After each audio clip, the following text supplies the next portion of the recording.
Hello, and welcome back to another episode of Reach Your Happy with Laura.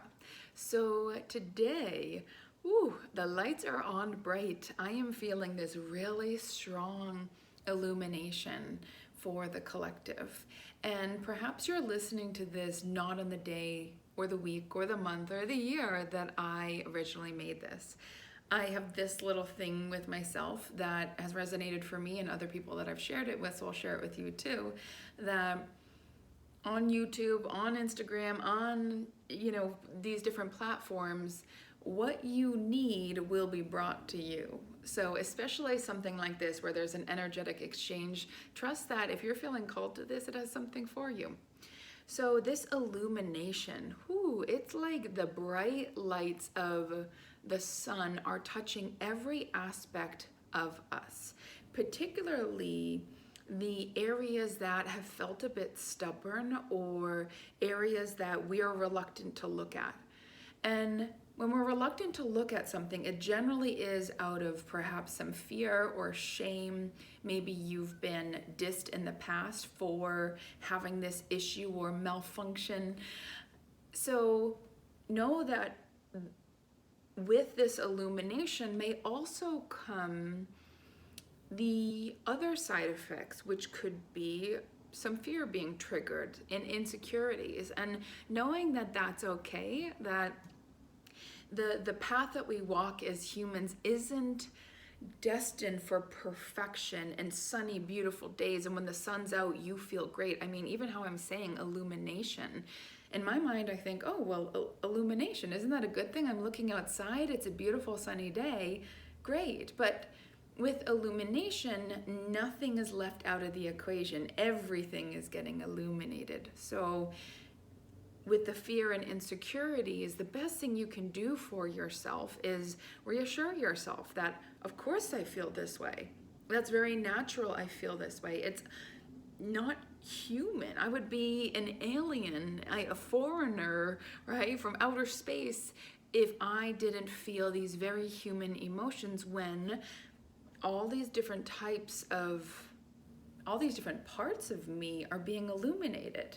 That is very normal. You're being seen mostly by yourself, and that will trickle to the outer world, but not just yet. So let's work with this illumination. Let's use it to our benefit, knowing you are safe to be going through this, that when there's a collective shift happening, and which generally has some chaos and some darkness and like things you didn't want to look at come out of the shadows and get illuminated, that it eventually is leading us to a place of greater understanding, greater compassion, greater self-awareness. So ultimately, on a long enough timeline, it's going to be well worth the discomfort you face feeling those fears and insecurities.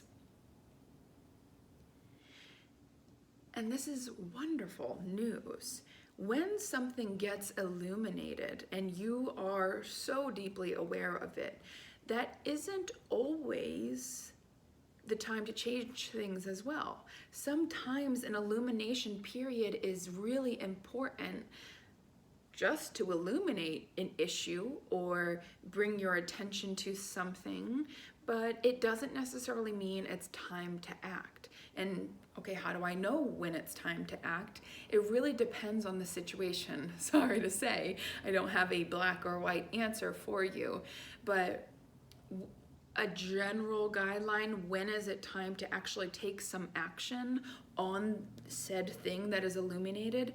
Generally, a good time to take action is when you're both aware, but you also feel this sense of peace of like, this is hard, but it's a must do. I'm gonna face this. It's making me uncomfortable, potentially making someone else uncomfortable, but I feel so strongly that it's time to bring this topic up with that person. So maybe you're in that phase of just illuminating things and letting that be okay. We get into this habit of like, ooh, I have a new awareness, I gotta run, I gotta apply it on every area. And when we get something illuminated, really the biggest thing is bringing our mind on board, right? remembering, like when I have my nieces and nephews here, after they leave, we drop them off at home and we come home and I'm like, oh, right, like, right, the state of things has changed. It's not the same busy craziness with all the kids here.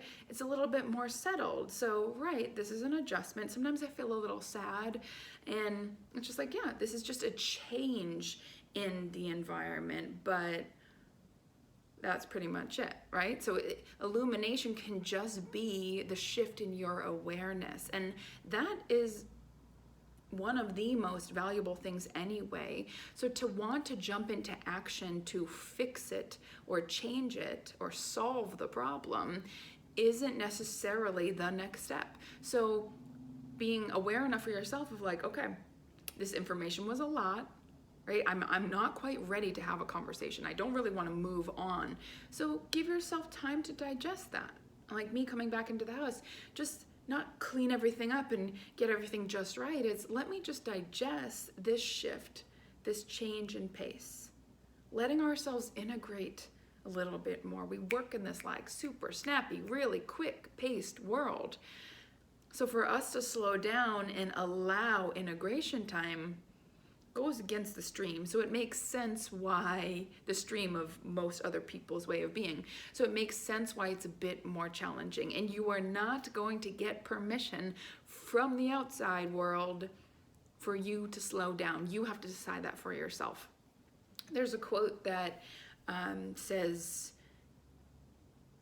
something along the lines of, if you don't give your body a day to rest, your body will pick a day to rest. And generally, that's not all that convenient.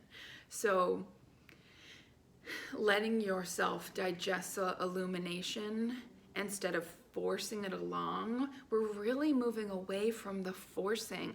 Raise your hand if you're sick of trying to force things into happening. That's not our natural state.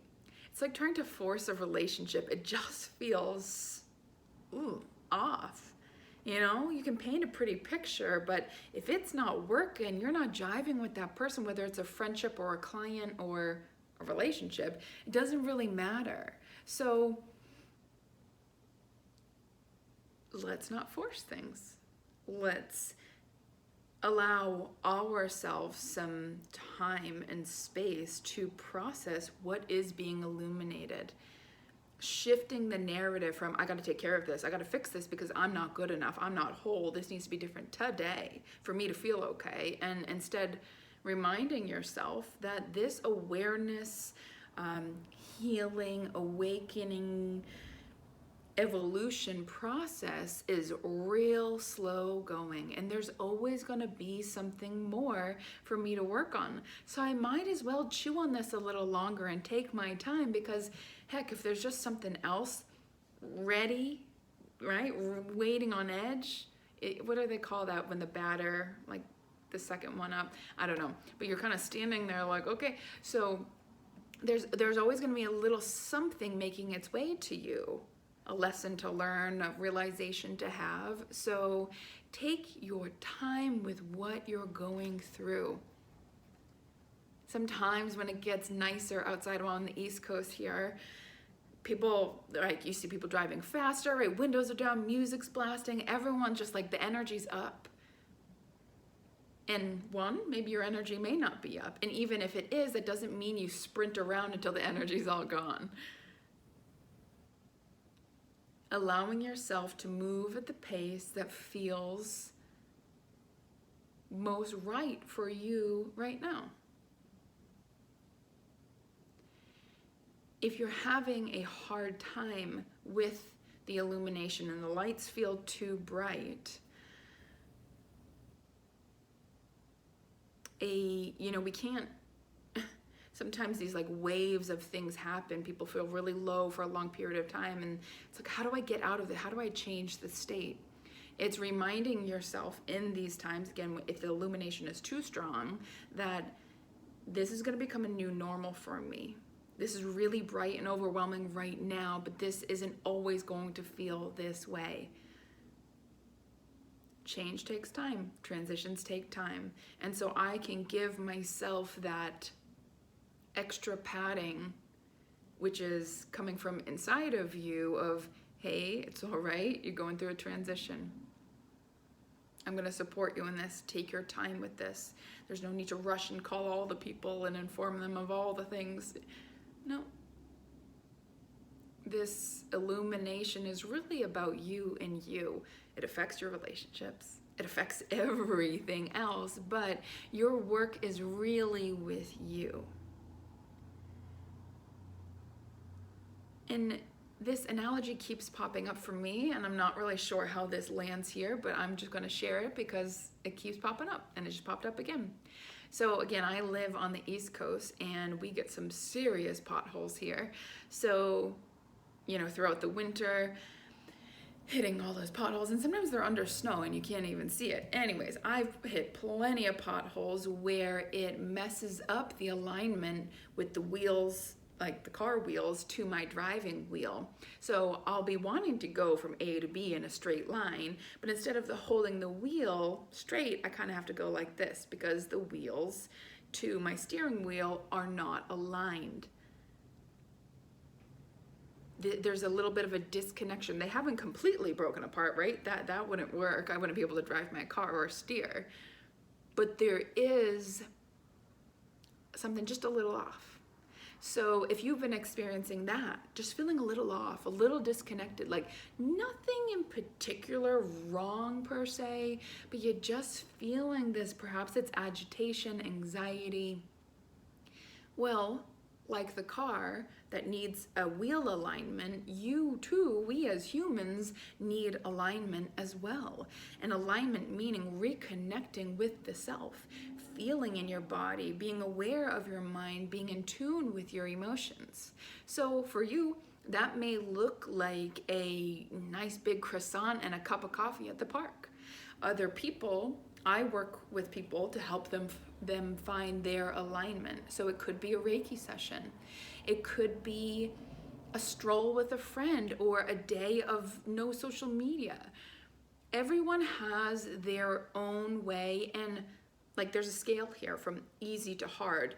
Easy to find that sense of reconnection, hard to find, like sitting down and drilling, right? Everyone's scale is a little different.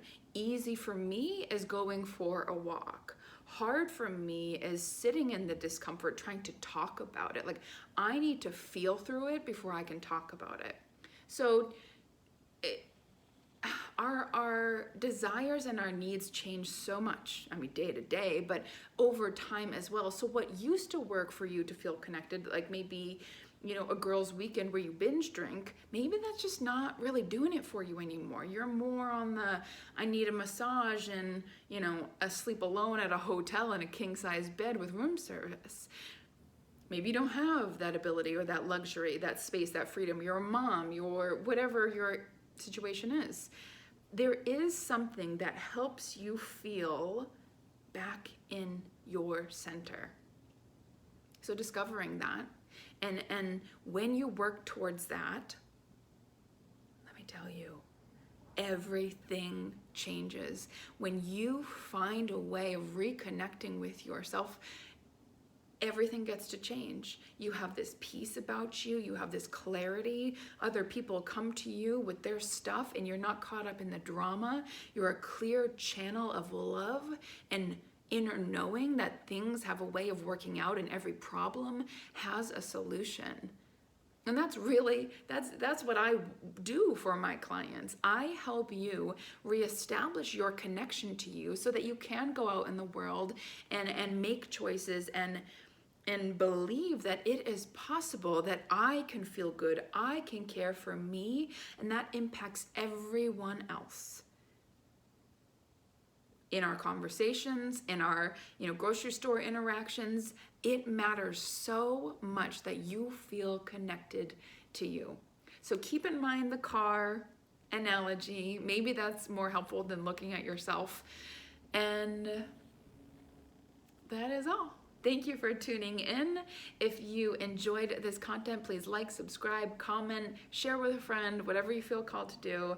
I greatly appreciate you and your time, and I hope you are well. Take good care. I'll talk to you soon. Bye-bye.